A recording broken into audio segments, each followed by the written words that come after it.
Hi, and welcome to THORsday Comics. I'm Tom Scioli, author of Jack Kirby, The Epic Life of the King of Comics, and Fantastic Four Grand Design. And today we're talking about Journey into Mystery number 91, where Thor squares off with Sandu, master of the supernatural. And here's Loki, gloating from afar. Though I am far from Earth, I, Loki, shall still defeat Thor with the help of Sandu. Sandu, master of the supernatural, was only a mortal, but his powers were the powers of Loki himself. Even my great strength will not be enough to save me if Sandu covers me with that concrete building.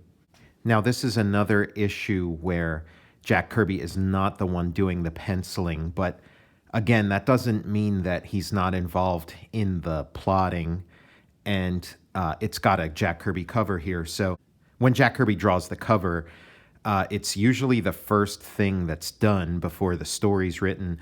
So it's entirely possible that Jack Kirby comes up with this scenario that it's going to be Loki is still in exile on Asgard, and that he's transferring his powers to an Earth magician, probably some sort of stage magician, judging by his costume, and that part of his power is levitation, and that he's going to drop this giant building on top of Thor, and this ends up being sort of like the climactic moment of the story. So at the very least, Jack Kirby's involved in the storytelling for that.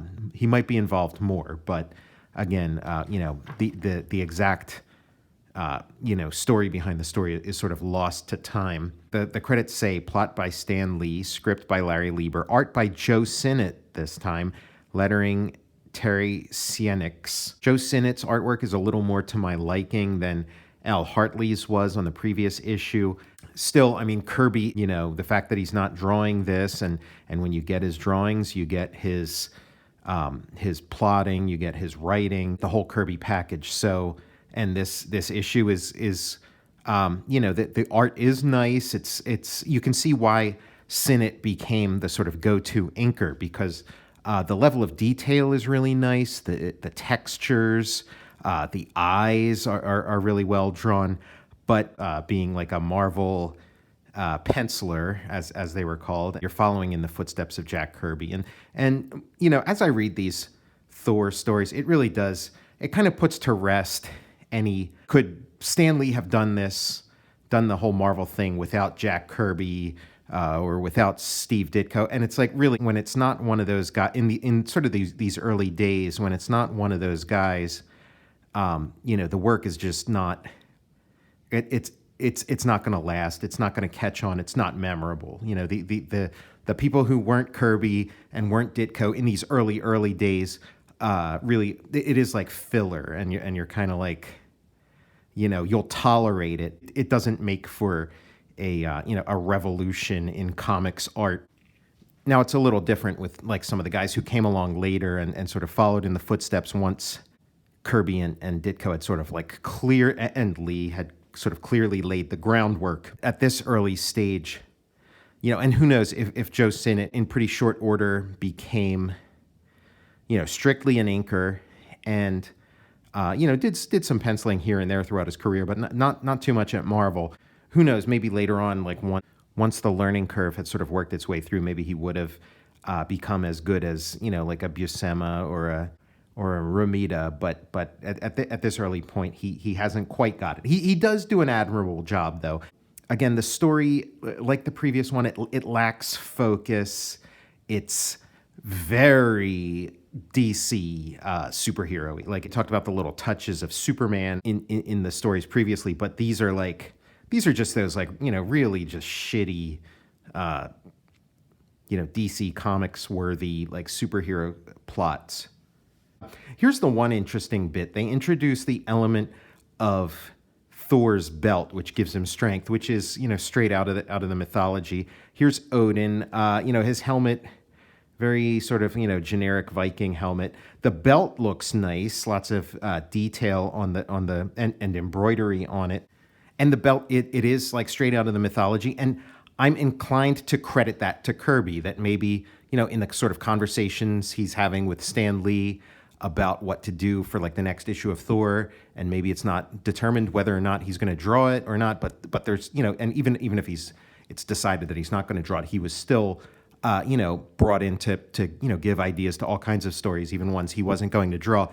And I could see Kirby putting in that idea about the belt of strength, but again, we don't know for sure. And Stan has said in interviews that like Jack Kirby knew Norse mythology inside and out, and like that he did a lot of the heavy lifting with that kind of stuff in the stories, and it's very hard to get Stan to concede to things that Kirby wrote. So we take what we can get. But anyway, Thor is finding a bank levitating in the air. He tries to push it back down, which this panel's trying to communicate. It's a nicely drawn panel, but again, like the body language of Thor is kind of, it's not so great. Again, it's, we're spoiled by the Kirby stuff. And this is supposed to be Thor pushing the building back down, but it's not, I'm not really reading it that way. I don't know if that's sort of, something that the text is maybe putting on it that Sinnott didn't intend, or if it's just not being communicated. But and then the building disappears. Everybody's wondering like what happened to their money. And Thor thinks this seems like something Loki would do. Thor goes to the top of a mountain to talk to Odin. And again, nice drawing of Odin, nice angle, not as like cosmic as the Kirby stuff, but still like that's a nice drawing of a face. Sinnott is like an incredible artist. And his strengths are a really nice complement to Kirby's strengths. So, when they sort of get paired up for that long run on Fantastic Four and then some stuff with Captain America and whatnot, it's a match made in heaven. But so he goes to talk to Odin and is like, has Loki busted out? Is this Loki's doing? And Odin assures him, Loki is still imprisoned on Asgard. He's not doing any of this. And then some money starts floating away, and Loki's having the time of his life. He's laughing away because he is doing this stuff. He's just doing it from afar. These non-Kirby episodes, these episodes that Kirby doesn't draw, do seem to have more soap opera than the Kirby drawn ones. The Kirby drawn ones, the sort of conflict between the hero and villain takes center stage, and then the soap opera is kind of around the edges. But the soap opera is much more central in these non-Kirby ones. Again, not to say that Kirby didn't contribute to that, but again, when we do sort of the shorthand version of what we think of as Jack Kirby's strengths and Stan Lee's strengths, we do tend to think of Stan Lee as the one who sort of favors the soap opera a little more. Like I don't know how truly true that is. I mean, because Kirby, co-inventor of the romance genre, and has done tons of this stuff. So again, but it's sort of it kind of clicks with just sort of like the quick idea of like, oh yeah, Jack Kirby's the guy who loves cosmic stuff and huge epic battles, and Stan Lee's the guy who loves a lot of like yapping and love triangles and things. But again, who knows? But anyway, this has a lot more. They go to see this stage magician, Sandu, which I think is Adam Sandler's nickname, and he does mind reading, and he reads that Don Blake is in love with somebody with the initials JF, which Jane Foster's like, hey, those are my initials, and Don Blake's like, hamana. He does a ton of backpedaling and says, oh, these guys, he must have made a mistake. I mean, they often try to embarrass people. It's part of their act. And so Jane is kind of like, oh, I was kind of excited there for a minute, but yeah, I guess Don Blake doesn't care about me. So Loki's watching all of this, and he's like, this Sandu, this guy's got potential. I am going to imbue him with my power and use him as my agent on Earth. So Sandu has like the sort of spark, a little bit of like a psychic power and telekinesis, but Loki's going to psychically inject him with like all of his power to sort of amp those abilities up and use Sandu as his sort of assassination weapon, his like Manchurian candidate to kind of kill Thor. And so he does the levitating thing again. He makes the the building vanish. The police catch him. They shoot at him. They make the bullets just drop to the ground. He turns the guns against them and then, banishes them to another dimension, whatever dimension he's sending these buildings to.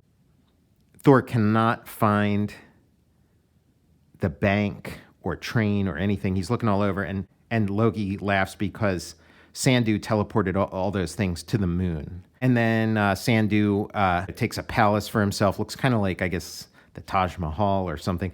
And then he fights some jets. Then he makes the United Nations levitate. So, I mean, he's gone too far. Don Blake turns into Thor, goes to fight him. He's chasing them in a sky chase. And then he makes some girders appear out of nowhere, and it knocks Thor unconscious. He falls into this ditch, and then we get the setup that Jack Kirby drew on the cover, where he's all chained up. Sandu's about to drop a building on him, and Loki loves it, and Loki's the guy guiding it behind the scenes. Again, this becomes like a stock plot, in the Thor comics, where Loki is, in exile and then, find somebody to sort of get inside their head and direct them to be the enemy of the month. Since it's established on that cover that Jack drew, it's entirely possible that was Jack's idea. Loki says, "At last, I have been revenged. I gave supernatural powers to Sandu, and he used them to defeat my ancient enemy. Never again will Thor oppose me." So now Thor is locked under that building. He's all chained up. What's he going to do? And Joe Sinnott, just really nice with faces, noses, eyes, eyebrows. He's sort of stuck under there like Beatrix Kiddo in Kill Bill. And it's like, how is he going to get out of here? And so he prays for help, Deus Ex Machina. He prays to Odin for help. And Odin says, "You know what? You could use right now that belt of strength that I talked about in the first panel." And so he sends down some Valkyries with the belt, and they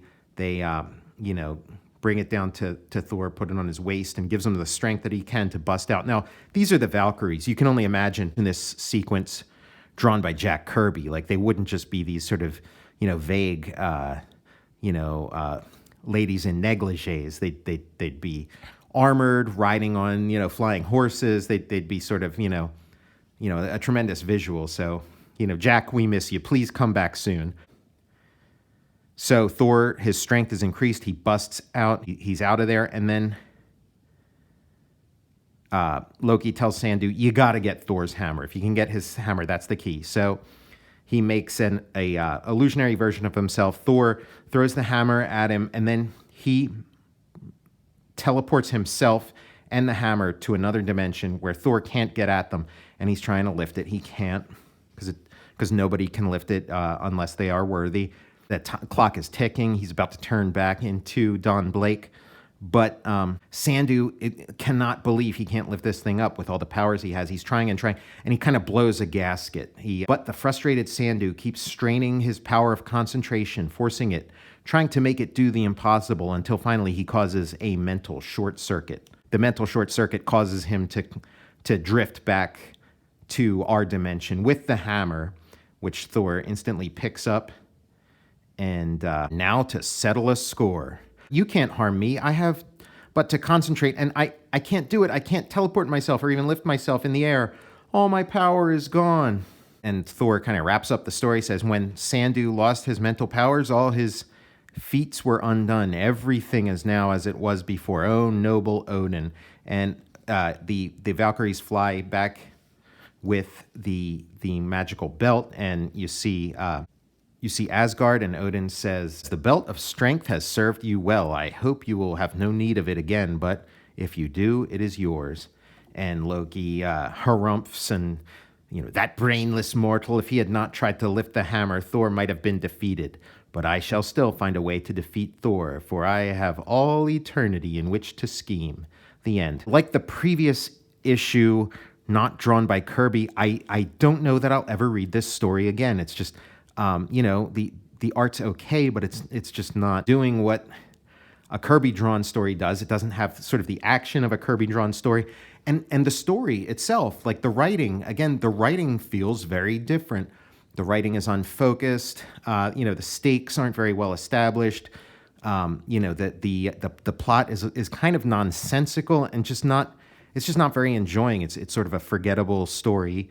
probably better than average, of sort of comics of the era and superhero comics of the era, better than average, but that's just not good enough. The Kirby stuff is just so great, and it's something you want to read again and again. Again, transcends the limitations of the form and of the era, and not very many people do. And in this case, Joe Sinnott puts forth an admirable effort.